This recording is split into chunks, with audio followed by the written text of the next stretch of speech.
Estamos en otra actividad de la Secretaría de Cultura. Eh, Voy a presentar al equipo. El equipo está compuesto por Pedro Boari, Enrique Carrión, Paula Galac, Marta Mirabajos Guerrero, Vivian Seco, y tenemos como colaboradores de lujo a los queridos, la querida Carolina Cerniecki de Lázaro y Juan Buqueri. Así que, bueno, vamos a darle ahora la palabra a Pedro Boari, que va a presentar eh, al invitado, los invitados de hoy. Adelante, Pedro. Bueno, gracias Matías.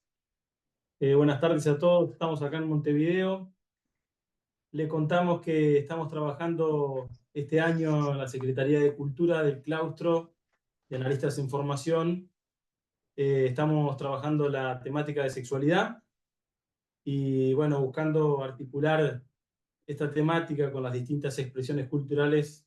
Le hemos pedido a Pedro Mayral que nos dé una entrevista para poder ejercitar un poco esta articulación. Como todos saben, Pedro es un gran escritor argentino, actualmente es uno de los más importantes, tiene una producción escrita variada, cuentos, poesías, novelas, ha sido traducido a varios idiomas y ha ganado varios premios también. Dos de sus novelas más conocidas han llegado al cine, Una noche con Sabrina Love y La Uruguaya. Les cuento que Pedro dice trabajar en la escritura el lado B de lo que se publica en las redes sociales, algo así como las frustraciones, los actos fallidos, las angustias, la sexualidad. En definitiva, Pedro creo que trabaja lo que es la vida cotidiana en sí misma. También usa la misma materia prima que usamos los psicoanalistas, ¿no? Seguramente en otra vida Pedro ha sido colega nuestro. Un poco revisando material de Pedro para realizar esta presentación. Bueno, estuve viendo algunas entrevistas, leyendo muchas de sus cosas, y empecé a tener una sensación empecé a entrar como en un ámbito bucólico, y empecé a notar una personalidad fuerte, bastante atrapante, magnética, tal vez hasta hipnotizante. Me atreví a tirar algunos punteos medio psicoanalíticos, seguramente no muy exactos. De entrada empecé a notar que tal vez algunas de las características de Pedro limitaban con la personalidad múltiple, ¿no? Por momentos dice llamarse Ramón Paz, y tal vez también una tal Natalia y algunas otras personas. Dice que su medio de vida gira alrededor de la palabra. No sé si hay un sonido que entra. No. Dice que su medio de vida gira alrededor de la palabra, en la periferia del discurso, en los bordes de la escritura, entre acontecimientos no acontecidos que le acontecen a otras personas que no son él.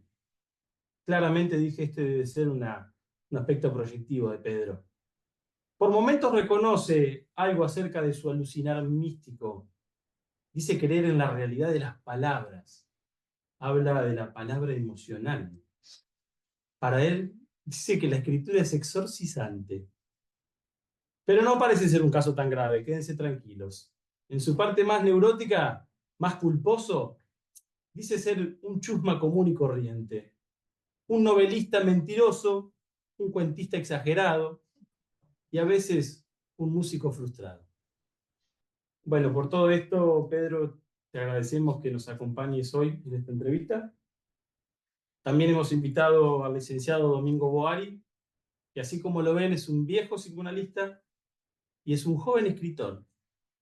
Es una persona que tiene conocimiento tanto de la obra de Pedro como de la persona de Pedro, y le hemos pedido que nos acompañe en esta entrecharla. Ustedes también están invitados a participar. Le vamos a pedir que vayan pidiendo la palabra o que vayan dejando anotaciones en el Zoom para que la vayamos leyendo.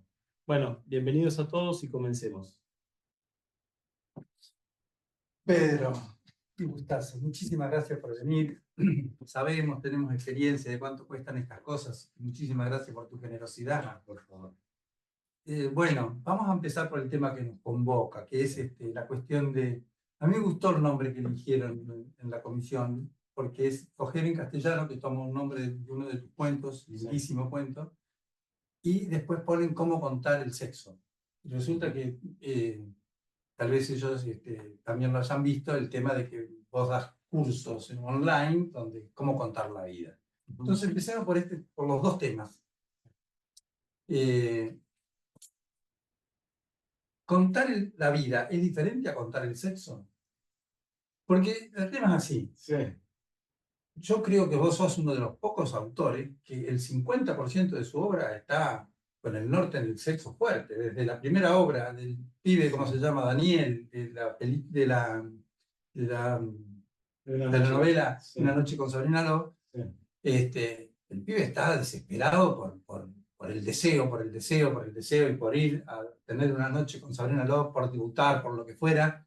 La última novela que tenés publicada, La Uruguaya, el tipo está desesperado también por el deseo. Bueno, después tenés en el medio los pornosonetos, tenés por todos lados está muy, muy impregnada la sexualidad manifiesta. Entonces, ¿es distinto contar la vida, contar la sexualidad?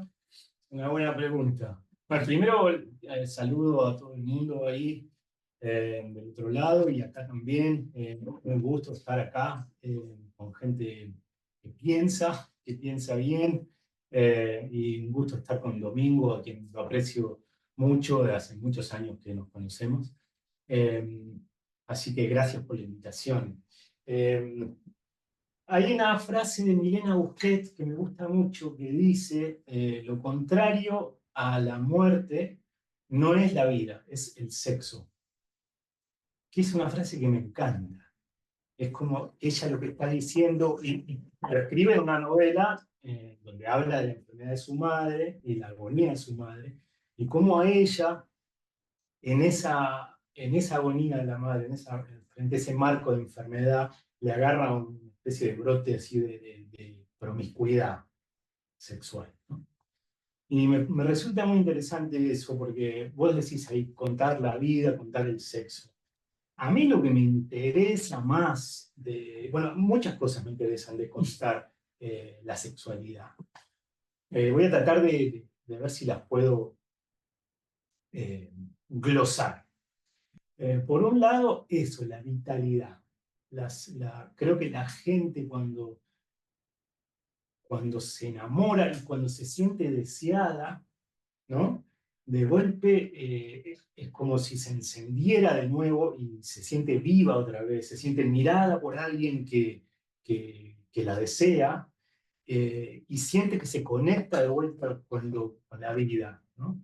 Me interesa mucho esa particularidad de los personajes, mis personajes, cuando de golpe entran en el enamoramiento, que tiene algo de encantamiento, algo bueno, de la venda en los ojos. Sí, la venda en los ojos de Eros, ¿no? De Cupido, ¿no? Esa cosa del amor enceguecido que hace que la gente haga cosas a veces ridículas, ¿no? Se ponen en un lugar los personajes, las personas, pero yo voy a hablar de personajes, ¿no? Cuando se enamoran y cuando entran en el deseo, que es un lugar, por un lado es un superpoder, porque incluso se cambian de ropa, ¿viste? Se salen medio ocultos y se ponen otras ropas, tienen algo de superhéroes, tienen mucha fuerza, y a la vez muy vulnerables, porque son capaces de destruir familias, situaciones así. O sea, son capaces de destruir su propia, lo que armaron en su vida. Entonces, eso narrativamente es muy bueno, porque tenés un personaje que de golpe empieza a vibrar, como a temblar, puede pasar cualquier cosa. Hay un cuento de Fontana Rosa que se llama Elige tu propia aventura, un poco parodiando los cuentos para chicos, ¿no? Es un tipo que va a un bar y está de viaje, va a un bar y ve a varias mujeres. Y entonces el cuento dice, si querés que hable con la mujer pelirroja, anda a la página tal, si querés que hable con la... Es excelente, y se los voy a spoilear, pero todas terminan mal. Todas terminan mal. ¿Viste? en una termina con una mujer que trabaja en una especie de escuela de samba y entra la gente de carnaval en el departamento donde está. En otra termina apaleado en una playa. Todas terminan mal. Lo que está mostrando Fontana Rosa ahí es esa vulnerabilidad del deseante. Pero eso es el punto interesante por tus relatos, porque en realidad en tus relatos no todos terminan mal. Por ejemplo, el chico de Sabrina Dog. Pero cuando termina bien es como que se acerca a la puerta y la puerta se cierra y lo que pasa adentro, vos no lo contás. Esa impresión tengo yo. Había una película, ¿cómo se llamaba? Una relación pornográfica se llamó en castellano. Y entonces, era una pareja que se y veía. era una pareja que se veían solo para tener sexo. Sí, sí. Y cuando llegabas a la puerta se cerraba y vos no sabías lo que pasaba adentro. Sí. Y al revés, cuando se terminan separando y dicen, che, ya está, la fantasía que teníamos ya la cumplimos, vamos a coger por amor ahora, digamos, Sí. no lo dicen así, pero Y no le sale. no, sale estupendo, maravilloso, pero después dice, che, entonces, ¿por qué no seguimos? después se desencuentran, Claro. porque los dos vienen diciendo, se me va a decir que no, y me va a decir que no, y me va a decir que no, y cuando se encuentran, dicen, no, y se van y no se ven nunca más. Una tragedia. Está buenísimo. Pero el tema Está buenísima la trama esa, ¿no? que lo aportaba es que hasta llegaban a la puerta. Bueno, vos llegás a la puerta de la ternura, por así decir, Sí. la describí, no es que te quedas tan corto, pero y algunos pornosonetos que empiezan allá arriba y terminan, yo te quiero a vos. En fin. Y entonces, ¿cómo es eso? ¿Te pasa así? ¿Lo sentís así? Mira, los pornosonetos en particular tuvieron un giro muy grande cuando apareció esa segunda voz que vos decís, ese voz, ¿no? Al principio eran medio en tercera persona. Ella. Y la verdad que quedaba un tono medio canchero, como de esa cosa, ese chiste del tipo que cae en una isla creo que no sé si era con Michelle Pfeiffer, ¿no? Como un chiste de un tipo que cae en una isla con Michelle Pfeiffer y están solos mucho tiempo y un día le pide a ella que se vista de hombre, ¿no? Y le dice no, a que no sabes a quién me estoy cogiendo, ¿no? Claro. Es para decirle eso, ¿no? Entonces quedaba un poco así el tono al principio de los pornosonetos. Pero cuando entró esa segunda voz y esa voz empieza a hablarle a una mujer que puede ser medio fantasmal, pero que está ahí, cambió muchísimo y apareció eso que vos decís, la ternura. La ternura, pero también la intimidad. La intimidad. A mí me interesa mucho crear una intimidad. O sea, creo que el secreto, por ejemplo, de la uruguaya, perdón si me adelanto a los temas, ¿no? Es que es una novela que genera mucha intimidad. Tanta intimidad que te pone incómodo. Porque la primera frase del libro es, me dijiste que hablé dormido. Y pareciera que toda la novela es un tipo que habla dormido, que dice lo que no debería decir, ¿no? Y a mí me interesa mucho mostrar esa intimidad. Me parece que, que lo más doloroso, por ejemplo, en un caso de infidelidad, es sentir que tu pareja tuvo esa intimidad con otra persona. No tanto la mecánica del sexo en sí, que es más o menos siempre igual desde los tiempos de las cavernas, ¿no? Pero digo, la intimidad, las palabras a la oreja, esa cosa, esa especie de burbuja sagrada que tan bien muestra el Bosco en el Jardín de las Delicias, ¿no? Que hay una pareja que está dentro de una burbuja. Esa burbuja de intimidad. Tanta razón tenés que es la defensa del infiel cuando el otro se entera. Fue solo sexo, fue solo sexo, fue solo sexo. Fue solo sexo, lo demás no. Lo demás es con vos. Incluso dormir con alguien, ¿no? Pareciera más íntimo dormir con alguien que coger con alguien, ¿no? En el sentido que hay algo que sucede ahí de entregarse a una, digamos, dormir con alguien es una especie de acto de confianza total. Y yo creo que se entrelazan los sueños, y pasa algo, hay un vínculo que se genera de dormir con alguien que es mucho más fuerte que el sexo en sí. Quizás estoy exagerando, pero... Vos sabés que hace unos días estuve con un amigo, le digo, con un colega, muy pensante, estábamos comiendo unas empanadas, tomando vino, lo voy a entrevistar a Pedro, Mairal, qué sé yo no lo conozco mucho, qué sé yo, y mientras hacíamos eso pusimos un YouTube todo yo leyendo pornosonetos. Y el tipo que piensa, dice, este es el caballo de Troya. Te mete el caballo de Troya y te contrabandea ternura, literatura, te contrabandea todo. Es la excusa, es una barbaridad esto. A mí me encantó la idea, me encantó. Y yo dije, pero el caballo de Troya, mira qué interesante. El público allá y vos acá. Vos estás afuera, sos los aqueos o los griegos, y tenés que entrar al público y les mandás el caballo de Troya. Y con algunas cosas que vos mismo decís de tu novela El Gran Surubí, pero también es para llegarse a uno mismo. Capaz que vos con los pornosonetos te metés, es el caballo de Troya para vos mismo. ¿Te parece así? Qué bueno eso que dijo tu amigo. Buenísima. Un poco me saca la ficha, pero por otro lado también me parece que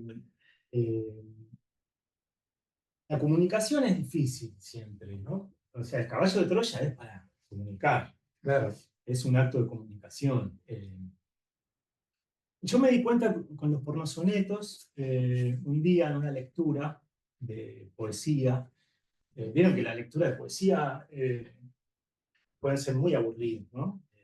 Puede ser una poesía a veces medio alienada, que no sabes bien para dónde va, te juntás en los bares, van los poetas nomás muchas veces, ¿no? A escucharse entre sí, pero la poesía es muy de tribu, lo cual es muy bueno eso.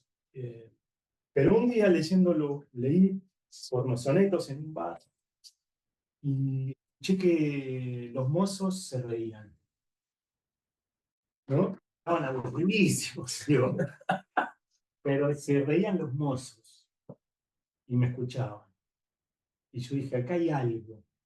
Quizás es un truco burdo porque estoy usando la guarangada también, ¿no? Entonces uno dice, bueno, ya, yo he recibido muchas veces eso. Una vez leí pornosonetos en un ciclo prestigioso, y el tipo que vino después de mí dijo, yo no traje ningún chistecito. Tomá. Entonces, eso es visto a veces como una especie de truco burdo, y bueno, es un precio que se paga, pero yo creo que no hay, eso que creo que dice Perencio, no hay nada de lo humano que me resulte ajeno, ¿no? Entonces, a veces poner en escena palabras medio porno y muy guarangas, y me gusta. Me gusta sobre todo por el contraste que se genera en el soneto con lo clásico, ¿no? Entonces, el caballo de Troya no es solo la guarangada, sino la guarangada al lado del siglo de oro español, digamos. Entonces, lo que provoca eso es como una especie de tensión o una explosión controlada en una cajita del soneto, ¿no? Metes lo bajo, la guarrada total, cotidiana, no prestigiosa, con la poesía, ¿no? Eso que dice tu amigo, está contrabandeando lirismo, poesía. Literatura, ternura. Sí, ternura también. Sí, sí. Entonces creo que detonar eso ahí, generar ese contraste, que es el lenguaje mismo, ¿no? El lenguaje está lleno de eso todo el tiempo. Y eso me interesa. Entonces, se lo voy a robar a tu amigo. Yo quería aprovechar porque uno de los tópicos medios indirectos que nos reúne es que estamos todos en un proceso de formación, y entiendo también en esto del caballo de Troya, ¿no? Como un pasaje, hay ahí como un pasaje. Para nosotros, bueno, la formación es todo un desafío, y quería preguntarte un poco más allá de la cuestión literaria, un poco más allá de estos temas, tu tema personal de la formación como escritor, ¿cómo nos podés contar eso? Sí, yo tratando de armar eso, ¿no? Hace años que vengo contestando esta pregunta y es una pregunta en la que siempre tengo que volver a pensar un poco, porque voy para atrás y primero creo que tiene que ver con la lectura, ¿no? Con haber leído cosas eh, un poco distintas a lo que leían mis amigos y demás, y lo que escuchaban de música. A mí me gustaba el folclore, me gustaba la gauchesca, por ejemplo. Entonces eso me ubicaba en un lugar medio solitario, entre mis amigos que escuchaban Soda Stereo, ¿viste? ¿No? Rock nacional. Que el rock nacional estaba en mi casa, pero en el cuarto de mis hermanas. Entonces, yo siempre que escucho rock nacional, que me gusta mucho, lo siento como que suena en el cuarto del lado. Yo escuchaba la Ralde, Yupanqui, ¿viste? Entonces, mis primeros intentos de escritura fueron escribir en octosílabos letras así, ¿no? Que son muy ricas, ¿no? Porque uno toma las letras de la Ralde, por ejemplo, la manera en que el tipo hace caer el pensamiento en esos versos octosílabos. ¿Sí? ¿Viste? Cuando la Ralde dice, ya no sé ni qué pensar en esto de envejecer. Se me adentran a crecer ramazones misteriosas y me hacen llorar las cosas que me hacían florecer. Esos versos me acompañan a mí desde los 16 años y ahora los entiendo. ¿No? Ahora recién entiendo eso. Me hacen llorar las cosas que me hacían florecer. Una dicción, una manera de hacer caer el pensamiento en el verso octosilábico, que también lo tiene Hernández en Martín Fierro. Entonces, eso tuvo que ver con el principio de mi formación. Yo intenté hacer canciones a los 17 años y fracasé porque, porque me faltaba data musical, básicamente. No tenía información musical. Pero quedó la letra en columna y que se convirtió en un poema. Entonces, ahí entré un poco a la escritura y después, erróneamente, me metí en medicina. No llegué ni a terminar el ciclo básico en la UBA, que fue nada, un bochorno, así, en mi casa, fue un desastre. Yo oculté durante medio año que estaba estudiando y todavía no estaba estudiando nada. Iba a la facultad, pero iba al bar a, a leer. Y esa fue mi formación. Una soledad enorme, porque viste que la soledad de la mentira es una soledad muy fea. Mentís así. Pero yo te escuché en otra versión, directamente a vos, pero estabas en una entrevista, creo, con Aprender de Grande, que contaste, ¿no? Me venimos y me resultó realmente interesante, lo contaste con mucho humor. ¿Cómo fue que Valdano se hizo intelectual? ¿Cómo fue que Valdano se hizo filósofo y escribe libros? Valdano era el jugador que corría paralelo a Maradona, 15 metros más allá, y Maradona eludiendo inglés, y el otro esperando que le diera el pase, y vos contás así. El momento que Maradona mete la pelota en el arco, y por el otro lado del arco entra Valdano, Valdano ya no entra con camiseta de fútbol, entra con corbata y gomina. Y entonces, con un libro bajo el brazo. el no ser el goleador de los ingleses lo convirtió en intelectual. ¿Cuál fue el fracaso que a vos te hizo? ¿Cuál fue el fracaso que a vos te hizo ser escritor? Porque después vos debes haber jugado. Mis hijos jugaban, tienen más o menos tu edad, al juego de la vida. Sí. Y resulta que es un juego medio norteamericano, porque el tipo va avanzando, y si le va mal, se va para un costado y dice, fracasó en los negocios, se retira a filosofar. Claro. Bueno, ¿qué te hizo retirar a Todo. filosofar? ¿Cuáles fueron tus fracasos? A mí me hizo todo, me fue empujando. No es que yo dije, voy a ser escritor.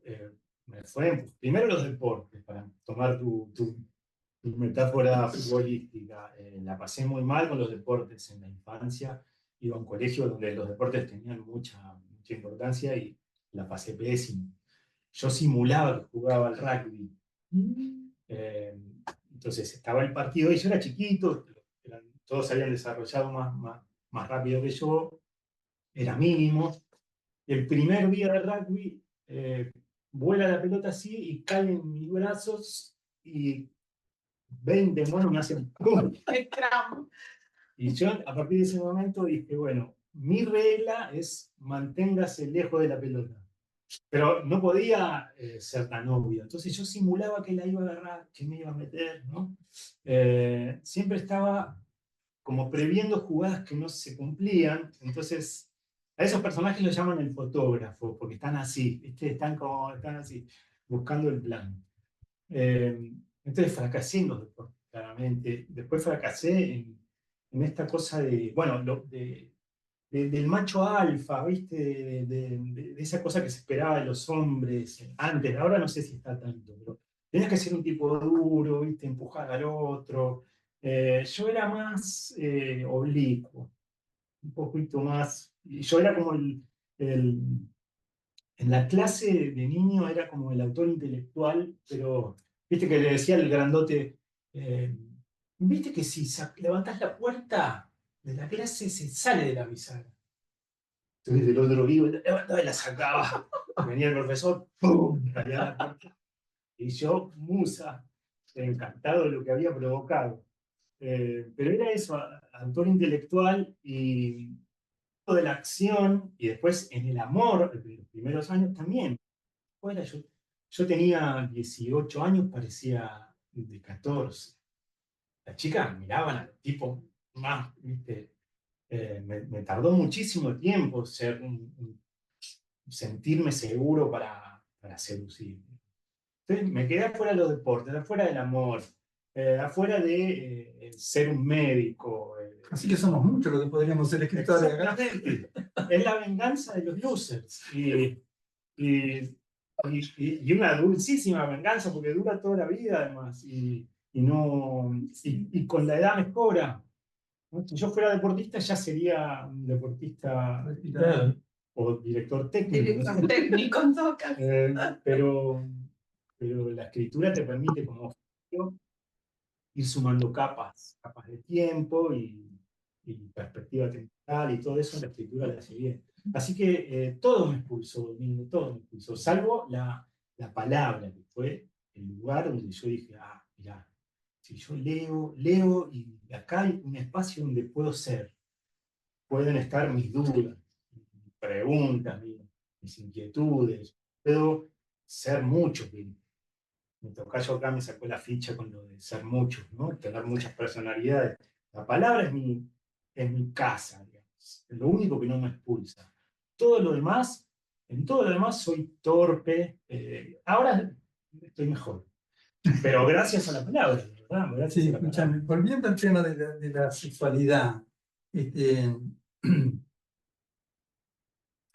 hay algunos tópicos que vos no querés tocar. Yo veo Puedo preguntar y veo. que No tengo una lista, digo. no, porque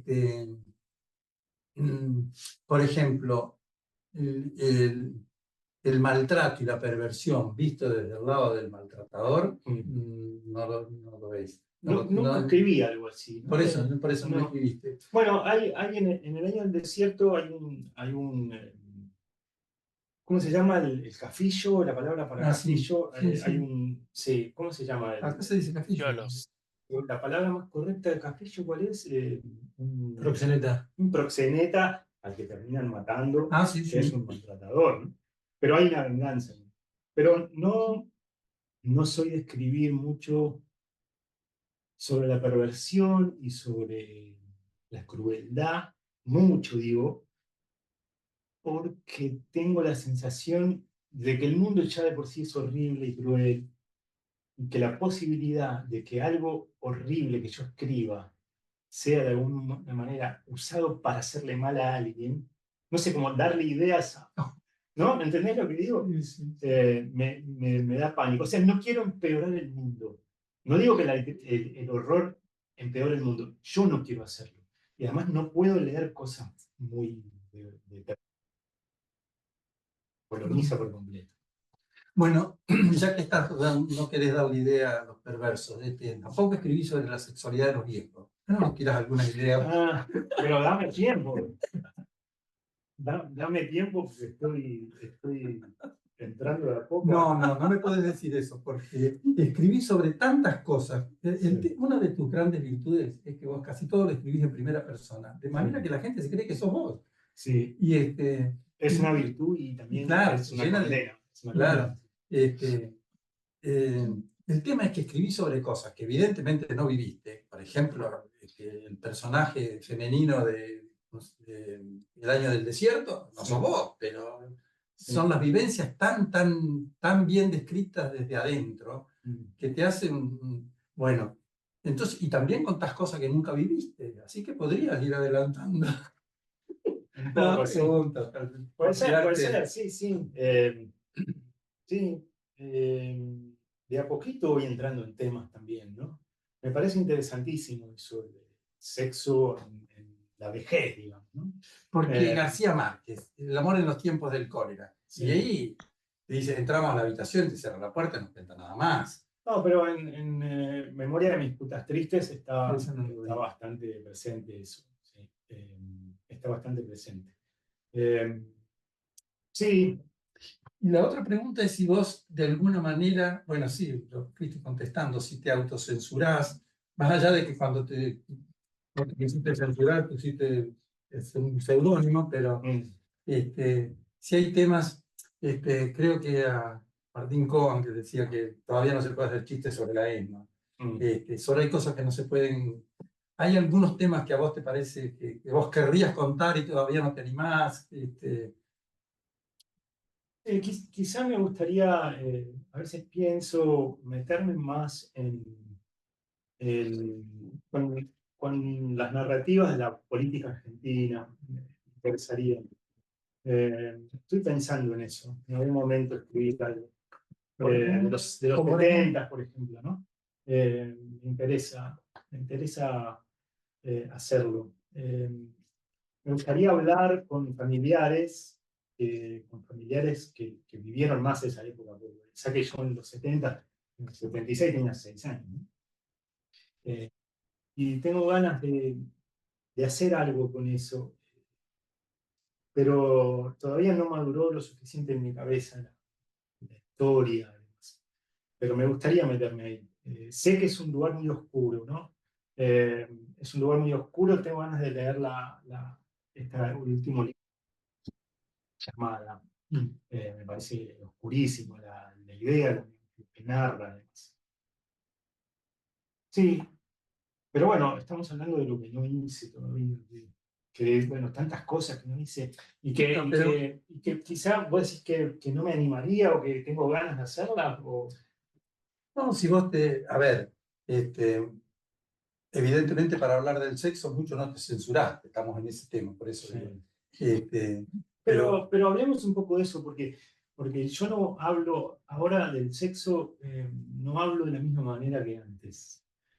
Cuando hablo del sexo, digo, me refiero a textos como El culo de una arquitecta o Ensayos sobre las tetas, que son textos que me pedían hace 15 años algunas revistas así, digo, como si fuera la Playboy, ponele, pero latinoamericana, pero que primero ya no me piden más ese tipo de textos, y segundo, yo no me metería ahora a escribir así. Cambiaron mucho las cosas en 10 años. Hay como una conciencia muy distinta y yo soy más consciente de lo que escribo, digamos, con respecto a la perspectiva con lo femenino, ¿no? Y eso, te digo, o sea, me lo pienso 2 veces, ¿no? Me lo pienso 2 veces porque algo pasó, que es lo siguiente. Me parece que en estos últimos 10 años se volvieron muy visibles una cantidad de situaciones de abuso contra las mujeres, desde el perverso del colectivo que se exhibe hasta abusos en situaciones laborales y demás, que creo que el deseo masculino se impregnó un poco de eso. Y entonces el deseo masculino manifestado hoy día es medio es medio baboso, medio pajero, queda medio incómodo. Y entonces tengo un poco más de cuidado quizá con eso. Pero te lo digo como algo que veo, como una diferencia que veo en el aire, ¿no? Está muy bueno porque es una diferencia tuya, de evolución personal y una observación de la evolución cultural. Sí, creo que es algo que cambió en ese sentido, ¿no? Yo tengo que estar aclarando muchas veces, primero que escribo cosas que son ficción y en los pornosonetos ojalá se note que hay una celebración de la sexualidad y que, aunque sean muy guarangos, etcétera, hay algo de compartir y hay una celebración del deseo femenino, etcétera. Sí, sí, sí, Pero, eso se nota que hay Bueno, pero no deja de ser a veces como para mucha gente como medio incómodo. eso va para un punto que es otro tema. No sé si no hay preguntas todavía, cuando quieran. Pero Ortega y Gasset creo que es el que dice que cuando un poeta habla bien, parece que nos plagia. Qué bueno. Y yo estaba pensando algo para decirte a vos, y me lo encontré dicho por otro mucho mejor. Mirá. Me plagió Santiago Ariache. Mirá. Y dice, Pedro Mairal es un escritor ejemplar. Su virtud más notable es digna de envidia. Se las arregla para producir felicidad en el lector. Qué bueno. Me encantó. Yo lo había pensado un poquito distinto, pero me plagió bien, lo puso mucho más lindo que yo. Porque, a ver, un amigo un día, veníamos de comer un asado en la casa de una familia, y dice, ¿viste qué buena gente?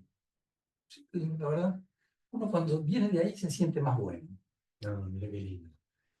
Y yo siento que leyéndote a vos, uno se siente bien. Acá dice que provoca felicidad, pero yo creo que provoca bienestar, provoca bondad, entonces, aunque sean cosas guardas, qué sé yo, puedo decir. No, provoca la celebración de la sexualidad, es compartido con la mujer. Pero, Sí. pero toda tu escritura es así. Vos decís que no escribís para dejar mensaje, pero ese mensaje lo dejas aunque no quieran. Mira, eso se lo debo mucho a mi mamá. Mi vieja es una gran persona. Y todavía no escribiste sobre ella. Sí. No, hay un texto que se llama Adiós, señora Ana, que está en Maniobras de Evasión, donde hago una especie de despedida de ella. Persona que, núcleo solar, que la gente la quería y ella se ocupaba de mucha gente, se ocupaba de todo el mundo. Y tenía algo que, bueno, el texto este es Adiós, señora Ana, empieza así. Está mi mamá cruzando la Plaza Vicente López con una amiga, muy a las dos seguramente, de carterita, y la amiga diciendo, qué horror esta gente que vive acá, ¿viste? Medio acampando entre los árboles. Y desde ahí, de las sombras, abajo de un plástico, un tipo le dice, adiós, señora Ana. La saludó más que trabajaba en los refugios de la gente en situación de calle. Entonces, claro, la amiga le dice, sos una cara de puta. Mi vieja tenía eso, era una persona con un don de gente enorme. Y se ocupaba de todo el mundo. Y ella, no sé cómo, articulaba o compaginaba ir al cóctel de la embajada con mi viejo, de no sé qué, viste, el cóctel de champán, con haber estado media hora antes, sí, con gente que en situación desesperada, ¿no? Que había caído al asfalto de la calle.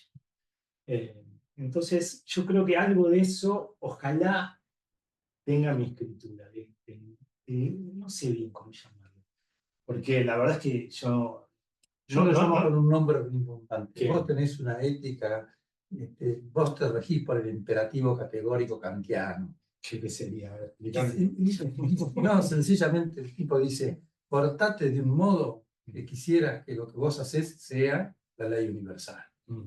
Es genial, es genial. Sí, bueno, lo que pasa es que a mí siempre siento que mi vieja se arremangaba de verdad, ¿viste? Yo hago esto en este plano onírico de la literatura. pero mi vieja se arreglaba. Pero sabés el bien que haces. Ojalá. Pero lo pone este hombre que, por querido y amigo tuyo que sea, dice la verdad, se las arregla para producir felicidad al lector. Ojalá. Por eso no tengo ganas de escribir terror, ¿viste? Porque no quiero dar miedo. Me gusta producir felicidad. La felicidad no es solo, ojalá, la sensación de bienestar, sino de que también el lector se sienta menos solo, menos monstruoso, un montón de cosas. Claro. Paula, ¿querés contarnos alguna pregunta del público?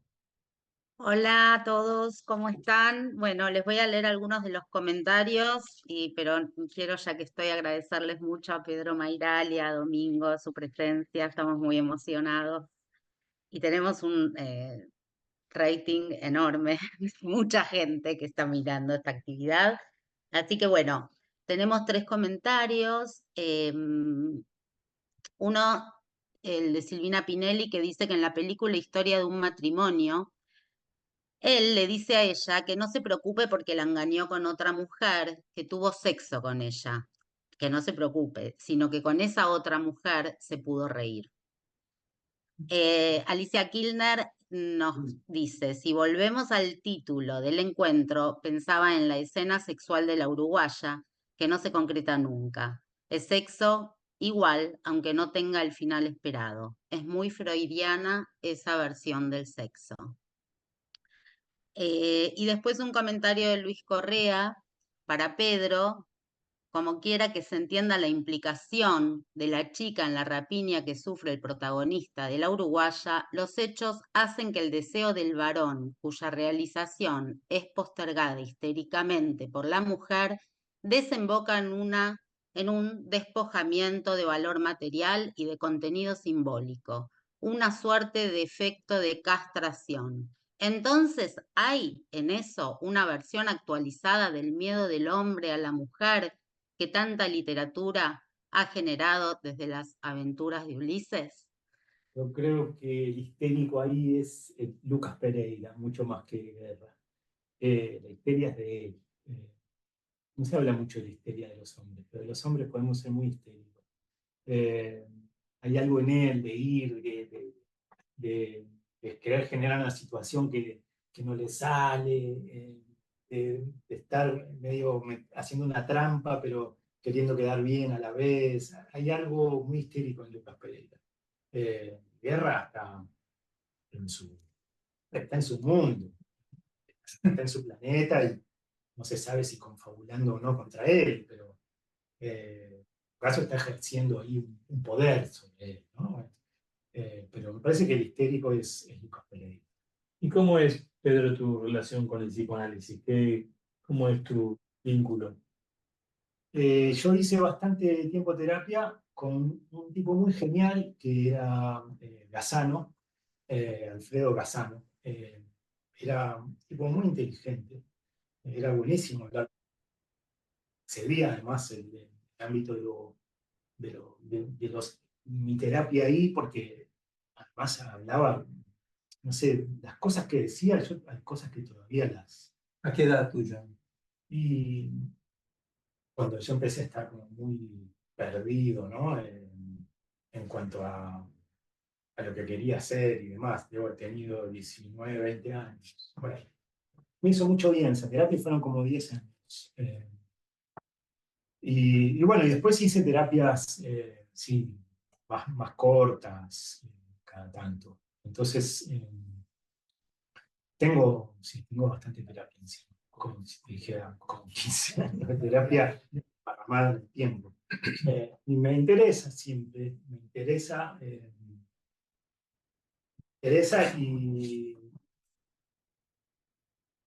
y creo que soy medio histérico, para tomar de vuelta la palabra, con la terapia también. Que voy, pero me voy, ¿viste? Y, estoy, pero no estoy. Y también me gusta mucho seducir al terapeuta ¿viste? Tirando cosas que le parezcan inteligentes. Y los buenos terapeutas no cayeron en mis redes. No, o sea, en el sentido que Sí, sí, está muy lindo lo que decís, pero ¡pum! Algo golpe de hacha. Con este sigo, dijiste. Claro, sí. Me resulta interesante el tema que trajo Pedro, porque desde Freud en adelante, Freud se puede definir la terapia o definir la terapia de muchas maneras, siguiendo su teoría. Al principio, cuando hablaba de lo reprimido y de lo olvidado, entonces decía que la terapia era llenar las lagunas némicas. Bueno. Después la terapia, qué sé yo, fue por ejemplo, cuando empezó a hablar de ello, yo y super yo, una definición que decía, donde ello era, yo debo de venir. El ello es pura pulsión y el yo tiene que ser el que pone no sé, la Coherencia. la coherencia, la estructura. Pero también se puede definir la terapia como un atemperamiento del super. Y a mí me parece que vos en tus escritos sos un gran atemperador del super yo. Sí. En mi vida creo que también, y en los talleres, espero poder haber hecho eso. No sé si coincidís, que yo trato de que la gente, voy a tomar el super yo de una manera muy simple, Sí, que sí. es la autoexigencia. Perfecto, sí, de eso se trata. A eso me refiero. Yo lo que más quiero en los talleres con la gente es que aplaquen ese super yo que te amordaza. Hay una parte del super yo que no está mal, que es, bueno, lo quiero hacer mejor, quiero, ¿no? Ahora, cuando ese super yo o esa autoexigencia te amordaza porque no te está saliendo o no va a ser todo lo genial que vos querés que sea, no sirve, ¿no? Y hay muchos mecanismos para eso. Y eso es interesante en el arte. Creo que uno de los mecanismos es la idea del juego. Con esto que quiero decir, me pasó cuando fui a... Perdón, por ahí va la pregunta porque Sí, te interrumpí. sí. Cuando fui a Francia a una residencia, fui con un escritor que se llama Santiago Vega, y él se puso a pintar, ¿no? Se puso a pintar. Sí, de una manera desaforada. Me hacía arrancar carteles de papel de publicidad de la calle, cosa bastante ilegal en Francia, sobre todo. Y con eso él pintaba y garabateaba arriba los carteles. Y me decía desde el cuarto al lado, me gritaba, mirá, Pedrito, estos son cuadros de un tipo que no sabe pintar. Y vos sabés la felicidad con la que me amarracheaba todo. Se llama, si lo buscan, es Cucurto. Creo que su Instagram es Cucurto2000. ¿Cómo pinta ahora? La desfachatez que tiene. Es como si no tuviera un filtro cultural de yo no sé dibujar, yo no soy A bueno. vos te jodió con la música. Y yo empecé con la música de a poquito a animarme a dar las melodías en la poesía, ¿no? Y volví a hacer música ahí. Y yo creo que hay algo ahí de lo que digo del juego, que es, como en inglés llaman play la guitarra, play the piano, que la traducción más directa sería jugar el piano, jugar la guitarra. Creo que eso es una manera de evitar ese super show, porque el juego agarra el error, agarra la torpeza, agarra todo, ¿no? Sí, vos te estás agarrando el super yo para el lado de que el escritor que logra superar sus autoexigencias, o el artista que logra superar. ¿Qué es la autoexigencia que te silencia? Esa es la que creo que... Yo voy a que tus personajes mismos se hacen queribles porque te bajan el lector, se siente más bueno porque le baja el super yo diciéndote. Sí, es que a mí me interesa mucho la distancia entre lo imaginado y lo que termina pasando. Es decir, incluso en la sexualidad siempre es interesante. El bagaje y el envión con el que va una persona a encontrarse con otra, ¿no? ¿Qué se imagina que va a ser? Y después lo que sale, es una torpeza con problemas de vestuario, de ropa que no sale, que no, viste, que no te podés sacar la media, que quedaste mal, que fue ridículo, que no se te paró, que todas las grandes desencuentros de la sexualidad en comparación con lo que te imaginaste, que además el superyo sexual de la gente que ahora se ha educado viendo porno, imagínate lo que es. O sea, si vos te educás viendo porno, que son como unos superhéroes sexuales, y después ¿cuál es tu desempeño frente a eso? Es un papelón siempre. Entonces, esa distancia es muy literaria, muy narrativa, siempre sí. Es la distancia entre los gigantes y los molinos de viento. O sea, el Quijote ve gigantes y son molinos de viento. Y ya Cervantes está hablando de esa distancia, que siempre es graciosa. Siempre es Bueno, graciosa. hablando del superyo y de todo esto y de la disminución del superyo, Freud, cuando empezó a darse cuenta de lo dañino que podía ser el superyo fanático, el superyo que te destruye, el superyo que no te deja ser, dijo, pero tiene una función buena. La función positiva del superyo es la del humor. Pone el humor porque uno se autoobserva. Sí. Y entonces lo pone como que no soy yo el que me estoy mirando, sino que es alguien que está afuera. Otro puede decir que es el yo desdoblado, pero estamos hablando de... Entonces, vos te tomás con humor a vos mismo, tomás con... Y yo les quiero contar que Pedro ahora hace poesías para música y tiene un tema que está en la película La Uruguaya, y yo me quedé con, podría ser realmente el epígrafe de muchísimas cosas. Si no podés con la vida, probemos con la vidita. Yo lo tenía preparado para esta entrevista. Saldrá bien. Si no tenemos una entrevista, probemos con una entrevista. No, está saliendo una entrevista. Chicos, ¿alguien quiere hacer una pregunta, una participación? Yo quiero leer un par de preguntas y después vamos a dar la palabra a todos los que levanten la mano. Susana Grunman te pregunta, Pedro, en una reunión en la Biblioteca Nacional en homenaje a Tununa Mercado, Luisa Valenzuela y el mismo Sasturain hablaron de la posibilidad de argentinizar la palabra coger con G por coger con J, que hasta fonológicamente es más apropiada. ¿Qué opinas sobre esto, Pedro? Otra intervención. Quiero esa fe de los pájaros cuando se arrojan al aire, dice Silvina Efrón. En 2 líneas, años de terapia. Maravilloso, gracias. Y le vamos a dar la palabra a Mati y a Alicia Kilner. A ver quién más. Bueno, en ese orden. Bueno, ¿Querés contestar primero y después que cada uno? Sí, sí, esa discusión de coger con J o con G sigue, y yo la sigo peleando y sigo perdiendo.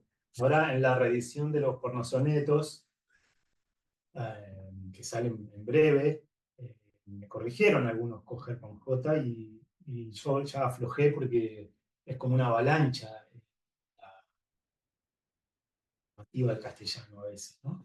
Además, confieso que yo mismo tuve ambivalencias al respecto. En un cuento que se llama Coger en castellano, hablo específicamente de eso.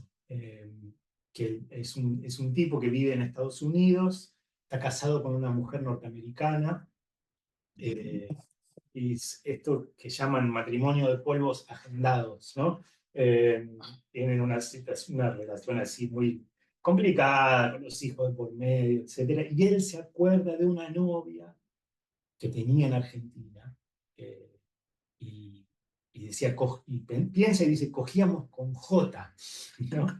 Cogíamos con J, con saliva de puteadas, y bueno, ahí está la relación con el lenguaje, ¿no?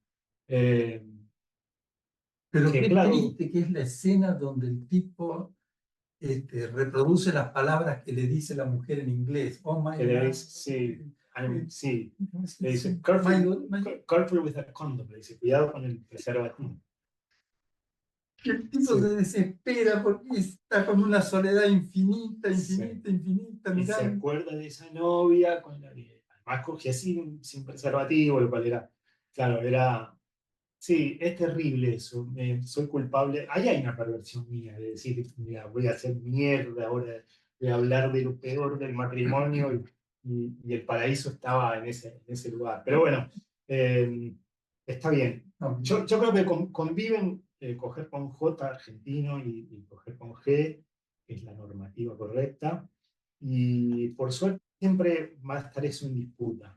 El que empezó con eso fue Viñas, David Viñas, empezó a escribir. Es una buena discusión. Yo espero que siempre se mantenga. Mati, te escuchamos. Bueno, sí, yo te quería preguntar si te parece que encontrás algo de alguna manera elaborativo o terapéutico en escribir como una necesidad, ¿no? Y que de alguna manera también se puede pensar como otra forma de pregunta si considerás que sos el mismo después de escribir que antes, ¿no? Como si tuvieras algo que decir y necesitas sacarlo, ponerlo en palabras, como esa imagen en la que me vi a mí también, ese niño con el Nesquik y el cómic de la Mujer Maravilla, eh, generando cosas que tal vez el niño cree que está mal de pensarlas o de sentirlas, ¿no? Qué bueno eso. De la escritura como una muy transformadora, ¿no? Bueno, todos ustedes saben la logoterapia y el poder que tiene la palabra, ¿no? A mí no escribir me hace mucho mal, ¿no? Tanto una necesidad de escribir porque muchas veces me escapo, pero me voy poniendo muy tóxico conmigo mismo y con mi entorno también si no escribo durante un tiempo. Yo creo que eso tiene que ver con, primero con algo que siento que rindo como un tributo cuando escribo, que es como, me fue dada esta vida y algo devuelvo escribiendo. Pero también creo que es ponerle mínimamente un orden al caos, ¿no? El gran quilombo de la vida, la gran, digamos, eh, profusión de estímulos y de experiencias que pueden ser banales y pequeñas, pero que son muchas en la vida cotidiana, con la escritura, aunque sea un párrafo, una paginita, lo que sea, algo se ordena. Todo ese gran desorden que no sabes de dónde agarrarte, un poquito. Y creo que en este tiempo donde estamos siendo tan atravesados por discursos, digamos, por la palabra del otro, incluso hoy día mucho más, agárrense ahora que avanza el chat GPT, donde la gente no va a saber redactar ni una oración. O sea que el lenguaje va a ser del robot, ya ni siquiera es tuyo. En este tiempo donde todo el tiempo te atraviesan los discursos, escribir es decir, bueno, este soy yo, esta es mi frase, esta es mi palabra. O sea, Foucault decía, yo escribo para no ser escrito. Me encanta eso. muy bueno. Entonces, creo que si no escribís, cuando digo escribir, quizá sea cualquier forma de expresión, no tiene que ser la escritura en sí, pero cuando escribís, de alguna manera sos y te permitís saber un poco qué sos y qué pensás además sobre algunos temas.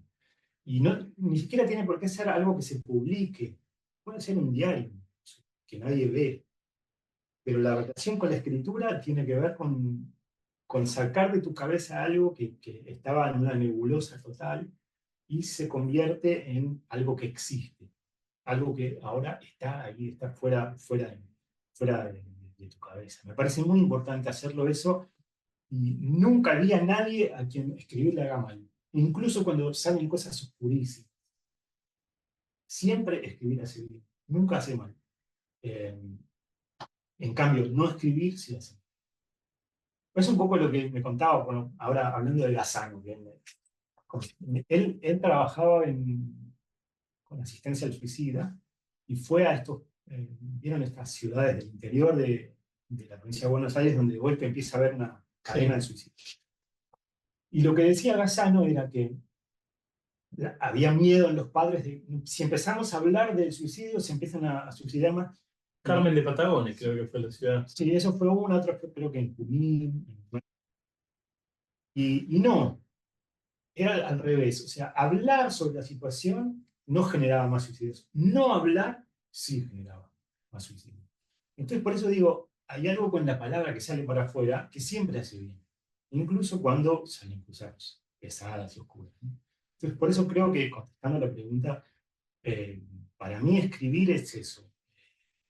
es algo que tiene una sanación grande,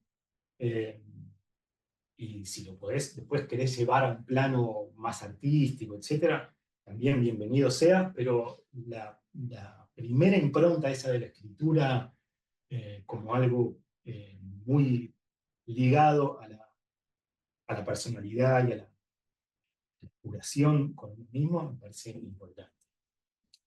Chicos, Está para hablar Alicia Kilner y Rodrigo Miguel Quintero después. Bueno, está muy linda la reunión. A mí me pareció muy convocante el título y cuando empezó la actividad, Pedro, vos decías algo de la muerte del sexo, ¿no? Y yo pensaba el amor, el sexo, todas esas cosas que son muy difíciles de definir, ¿no? Que siempre son como un límite del lenguaje, ¿no? Me acordaba de tu poema, de las traducciones chabonas que vos hacías, o hacés, no sé todavía, de los poemas, de los sonetos de Shakespeare, ¿no? Donde siempre hay una especie de juego entre el amor, la belleza y el tiempo, ¿no? El tiempo que lo va a arruinar, todo. Siempre como hay algo, esa cosa se da. Y vos decías al principio, contabas de alguien, y yo también tuve la experiencia clínica de alguien que estaba terminal, o sea, muy joven, pero con un proceso maligno y que se metía en cuestiones promiscuas y que yo no entendía cómo le daba la energía, ¿no? Para semejante cosa. Y ella me decía, es lo único que tengo ganas de hacer, ¿no? Entonces, pensaba el amor y la muerte, el amor, el sexo y la muerte, porque el sexo y amor yo no sé si superponerlos necesariamente. Yo creo que el amor es un gran afrodisíaco, ¿no? Pero el sexo puede ser algo bastante insignificante para algunas personas, ¿no? Como suelen decir los maridos infieles, ¿no? No significó nada para mí, ¿no? Dicen. Em, pero me parecía interesante esto, esta especie de relación que vos haces, ¿no? Lo pensaba también, después me acordaba no sé si es un relato tuyo que está en el equilibrio que vos tomás como un abogado escribiendo una historia de un final de una relación, ¿no? Pero todo sí, en lenguaje leguleyo, así espantoso, sí. mal escrito como escriben los abogados. Eh, y bueno, y yo creo que hay una cachetada ahí, si no me acuerdo mal, ¿no? Yo le di un peso y a partir de ahora la susodicha, no sé, todo así en ese lenguaje, y usted me propinó, no sé, un golpe. El Bueno, maximalista. no me acordaba dónde era el golpe. No, pero me parece que es interesante esto de que el amor, dice Lacan, es a causa de que no hay relación sexual. Entonces es muy difícil hablar de coger. O sea, todos podemos hablar, pero hay un punto en que nadie puede saber qué dice, ¿no? ¿Qué es coger? ¿No? Con G, con J, con la letra que le... ¿no? ¿Qué significa para cada uno? Y además, ¿qué significa cada vez o en cada relación? ¿No? Es muy distinto. Es como Eh, algo bastante inefable, ¿no? Bueno, eso. sí, hay algo que a mí me interesa más contar lo que pasa en la cabeza de los personajes durante el sexo, en todo caso, que otra vez la mecánica de los cuerpos en sí, que es más o menos siempre la misma, ¿no? Digo, hay cambios culturales con respecto a la sexualidad y lo vas viendo siempre en las representaciones de lo erótico a lo largo de la historia, pero más o menos hay una cosa que se repite bastante. Razón por la cual existen los seres humanos, ¿no? Pero el bagaje con el que va la gente a esa situación es siempre distinta, ¿no? Y esto que decía hace un rato, la diferencia entre lo imaginado y lo que sucede ahí. Y creo que la formación del deseo, ¿no? Es cómo está hecho el deseo de una persona. Eso, si vos lográs escribir sobre eso, siempre es interesante. ¿De qué está hecho el deseo de esa persona que va ahí? Vos decías Una noche con Sabina Ávila, uruguaya, son dos tipos que van hacia el deseo, ¿no? Si a un personaje le pones muy claro su deseo, es un personaje fuerte. Bien. porque va hacia eso. Y hay dos pulsiones que mueven a los personajes. Es, tu personaje huye de algo. Y deseo es, tu personaje va hacia algo. Y cuando se juntan en el mismo objeto, Sí. tengo miedo y deseo de lo mismo. Ay, Dios mío, ¿no? Pero sí, me resulta muy, muy buena esa instancia de lo sexual en el cerebro casi, ¿no? Más los polvos imaginarios que los reales casi. Rodrigo, ¿querés hablar? Sí, yo quería hacer una pregunta breve a Pedro, ¿no? Yo vengo leyendo hace muchos años, bueno, la parte de lo que es erótico y sexual, le he leído bastante, he visto la película Sabrina Love en su momento, y bueno, en su momento los cuentos que lanzó en 2001, la primera parte, pero a mí me sorprende, Pedro, porque lo que tiene es que no nos deja de sorprender con lo que escribe. En el buen sentido, ¿a qué me refiero? En que, por ejemplo, a mí me pegó mucho más que coger en castellano, el cuento del extranjero. Y es un cuento que yo vuelvo y digo, wow, es verdad. O sea, porque a los que no somos muy deportivos, y me cuento, nos costó un montón no integrarnos a un equipo de fútbol. Y no, ni a un equipo de básquet, ni a nada que se le pareciera. Y es un texto que me sigue llegando y pasa el tiempo y me va dando más aristas, o sea, más simbología todavía. Y es algo muy, muy particular, pues yo, está loco, o sea, ¿cómo se le ocurre algo así? Está buenísimo, o sea, al punto en que dice, sí, si todos hiciéramos esto de ser bailarines, y entonces de repente dice el tachero, pero no es lo mismo. Y uno dice, sí, no es lo mismo. Y quedas como con esa idea y es como que en algún punto esa escritura te lleva y se apodera de vos, es muy, muy particular. Ese cuento me pegó muchísimo, ¿sí? Hasta el día de hoy. Eh, por eso quería, yo quería saber cuál era tu proceso para eso, o sea, porque realmente es algo muy genial. Bueno, ahí está lo que me preguntaba Domingo recién, en qué cosas fracasé, qué cosas me expulsaron. Y otra cosa en la que fracasé es en esa argentinidad básica masculina de que te gusta el fútbol y que tengas tema de conversación con todo el mundo, ¿no? A mí siempre me da un poco de envidia eso, ¿no? Escuchar como los porteros se cargaban de vereda a vereda con el clásico del día anterior, y en la oficina lo mismo, eh, ¿viste? Y sí, me quedé un poco fuera, pero por falta de interés, pues no me interesaba el fútbol. Después me empezó a interesar más. Empecé a jugar un poco al fútbol de bastante más grande. Y me empezó a interesar más. Pero tiene que ver con esa expulsión, con sentirme afuera y tratar de ponerle palabras a ese no pertenecer, digamos, ¿no? Entonces, cuando el taxista me dice, cuando yo le digo al taxista, no me gusta mucho el fútbol, y le empiezo a explicar sobre el fastidio que a veces te provoca la presencia permanente del fútbol, y le empiezo a explicar, imagínate que a todo el mundo le gustara el ballet y a vos no te gusta el ballet. Todos los domingos hay un superclásico de ballet y se pelean a cadenazos por dos bailarines, y a vos no te gusta el ballet, y todos hablan de ballet, y el portero te habla de ballet.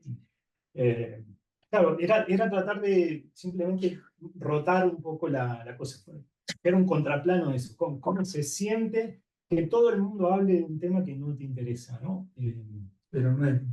Pero no es lo mismo, claro. Y a la vez tiene razón. Y tiene razón. Ahora, conociendo un poco más el fútbol, tiene razón. Hay una cosa muy hermosa en el fútbol y en esa pasión y la manera en que junta generaciones y junta a la gente, más allá de las peleas eh, así más folclóricas. Pero hay algo muy, muy poderoso en eso y me llevó un tiempo darme cuenta. Pero no dejo de estar contento con ese texto y me alegra mucho, Rodrigo, porque fue una manera ahí está de vuelta la venganza la venganza de los losers, ¿no? Como bueno, esta es mi postura. Logrado, genial. Le damos la palabra a Paula Yapur y después a Fernando Riccioppo. Bueno, 2 minutos. Agradecerle a Cultura este encuentro que encima creo que es ahí en la casa de Marta, es íntimo, genial con ellos dos, con ellos tres ahí reunidos.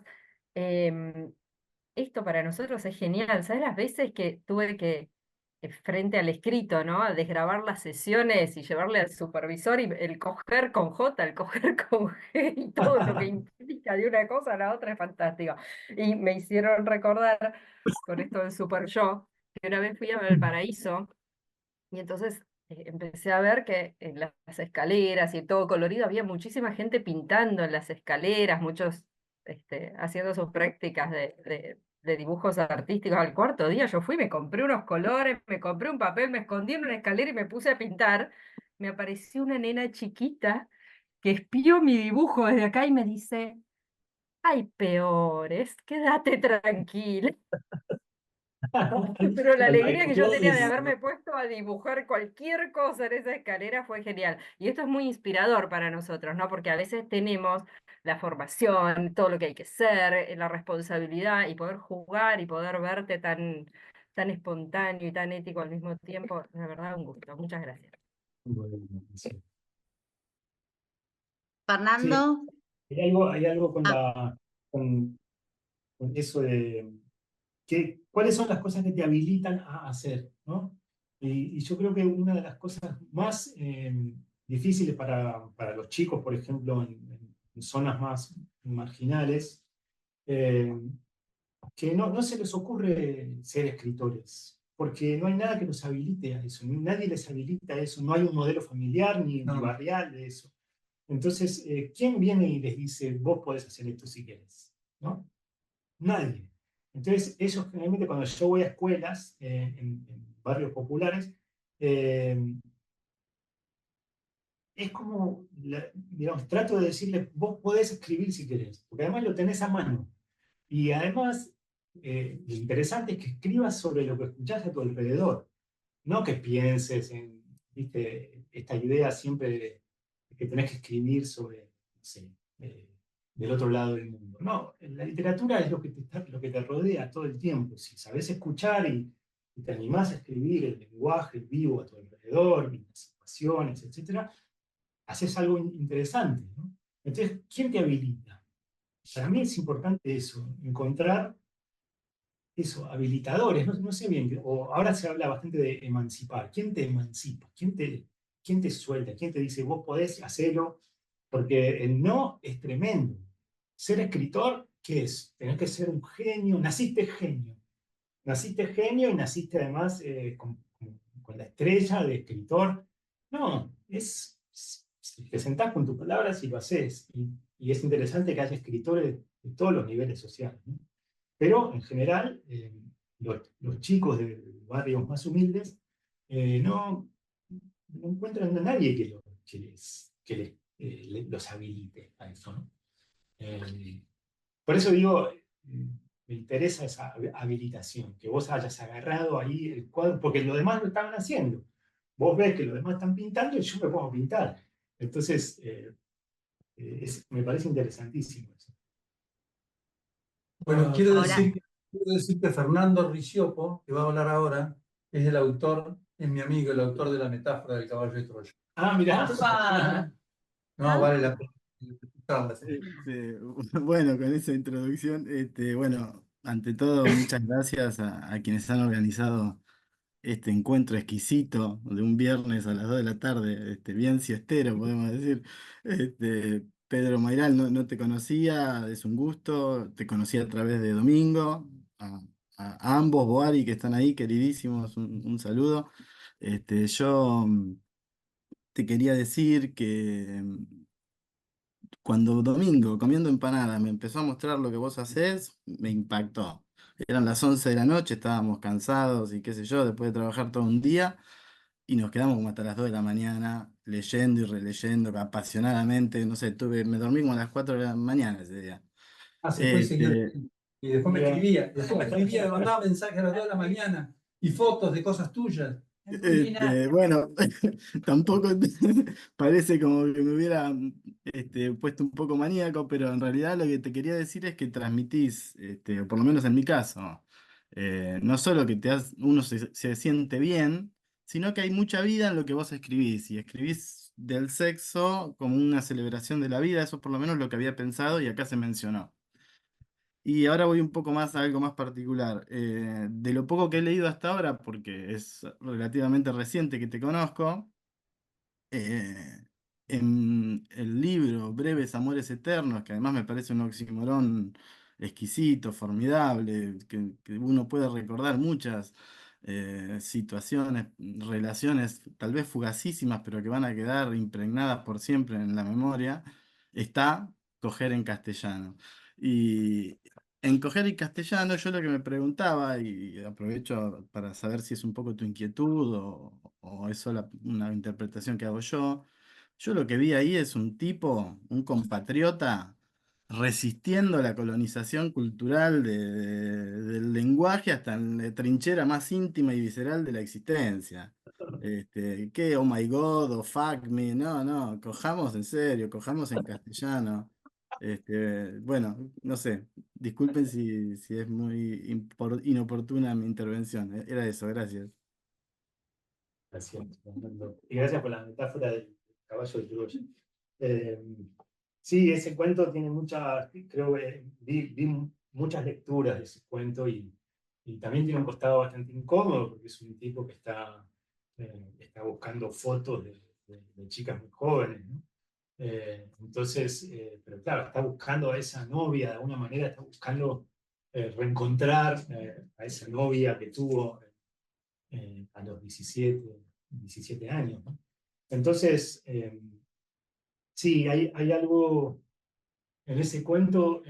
Me acuerdo que me ayudó mi amigo Juan Incardona, porque en ese cuento el tipo, que tendrá unos 40 y pico, está viviendo en Estados Unidos con su mujer norteamericana y mira fotos de chicas argentinas. Y empieza a mirar no solo las chicas, sino que mira los fondos de la foto, las casas, cómo son las mesas, los muebles, el machimbre de la pared, a veces arreglos eléctricos mal hechos. Empieza a mirar esa textura de lo argentino, el ladrillo sin revocar, la pileta pelo pincho atrás que se ve, ¿no? Empieza a buscar esa textura y a través de esos detalles empieza a entrar, ¿no? Colin Cardona me dijo, tenés que meter un poco más de esas cosas, porque hay uno de esos pasajes medio cortasarianos, que entras de un lado A a un lado B, ¿no? Cortázar era un mago para eso. Y me dijo, tenés que trabajar un poco más esa transición, esos detalles por los cuales el tipo entra al recuerdo. Y el cuento pasa a ser, de golpe, pasa a ser el encuentro con esa chica. No me acuerdo si sucede en Caballito o en Flores, en la calle Yerbal. Sí, sí. Cuento entra en esa luz, pero para entrar en esa luz tenía que hacer toda esta textura de mirar en esas fotos argentinas. Ahí está, esa argentinidad, para llamarlo de alguna manera, Fernando. Vos hablas de la... Es así, es una textura que vos lo reconocés en tu país. Cuando te vas a vivir a otro país te das cuenta que no está eso, que no está, ¿no? Sí. Tengo una pregunta más para el último minuto, ya se va. En un cuento tuyo que se llama Los Caminos del Amor, Sí. Hay una pareja que empieza a tener sexo, y es de los viejos cuentos del primero de hoy temprano, y es un trabajo forzado para él, y es un trabajo casi de consentimiento penoso para ella, y están ahí, y es horrible, horrible, y el tipo empieza a recordar un sexo con un adolescente o un sexo de su pasado, y empieza a moverse de otra manera, y cuando empieza a moverse de otra manera, ella también se empieza a mover de otra manera y tiene sus propios recuerdos. Entonces tienen buen sexo, pero cada uno con los recuerdos, no consigo mismo. Y me hiciste acordar... Pero pará, es que tiene una vueltita ahí. Dale. Porque él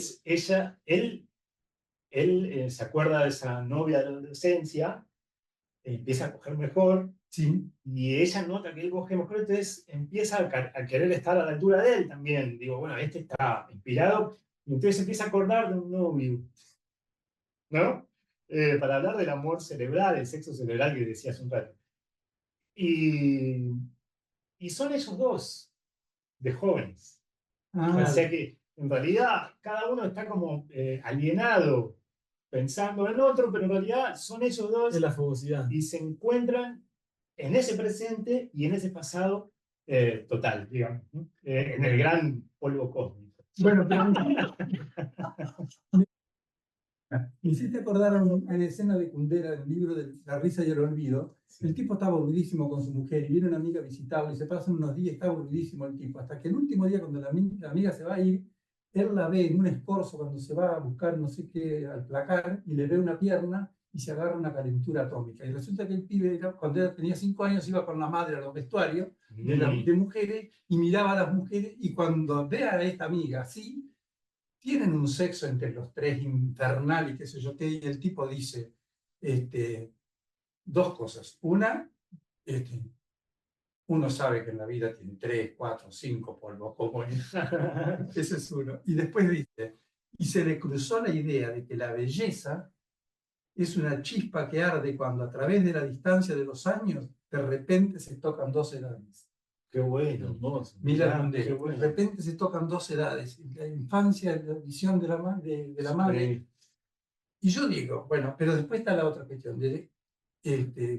Uno sabe que en la vida polvos tiene 3 o 4, 5 como mucho, dice el autor del personaje de Miran Kundera. Y yo digo, cuando vos escribiste hoy temprano, ¿tuviste la sensación de que ese era uno de los polvos, que ese era uno de tus cuentos máximos, porque realmente es una maravilla, una maravilla, una maravilla? Hoy temprano tiene... Sí, tiene algo de best hit ese cuento, ¿no? Me acompaña toda la vida y uno quisiera siempre escribir así, ¿no? El otro día Annie Shua, vos estabas cuando habló del cuento ese que ella habla de un cuento que se llama Los días de pesca, que es maravilloso, un cuento de ella. Y dice, incluso le tengo un poco de envidia a esa que fui. De cómo hizo esa pendeja, dice, para escribir ese cuento. Y yo pienso un poco, ¿cómo escribí ese cuento? No sé, 29 años, 28 años, ¿no? Yo vi llorar a las piedras con ese. Te lo puedo asegurar. Vi una mujer que era una piedra y se puso a llorar cuando lo leí. Mirá, ahí está. Bueno, bueno, gente, vamos a tomarnos unos minutos para hacer unos regalitos. Acá los presentes. Domingo, don Pedro. Bueno, abrimos. Abrimos, don Pedro. Ya, con una caja con mono. ¿Hay que desfilarlo? Muchas gracias. A ver qué es esto, che. Gracias. No sabía que venía con un regalo de por medio. Sí. ¿Qué maravilla es esto? ¡Wow! Wonder Woman. Espectacular. Querida Wonder Woman, mi heroína. Así empieza el pornosonero. Gracias, Muchísimas Pedro. gracias. Muchísimas gracias. Gracias. Chicos, Gracias. nos vemos la próxima. Gracias. Hasta luego. Gracias, nos vemos. Gracias, Chao, gracias. chao. Gracias, Gracias. excelente. Muchas gracias. Gracias. Muchas gracias. Muchas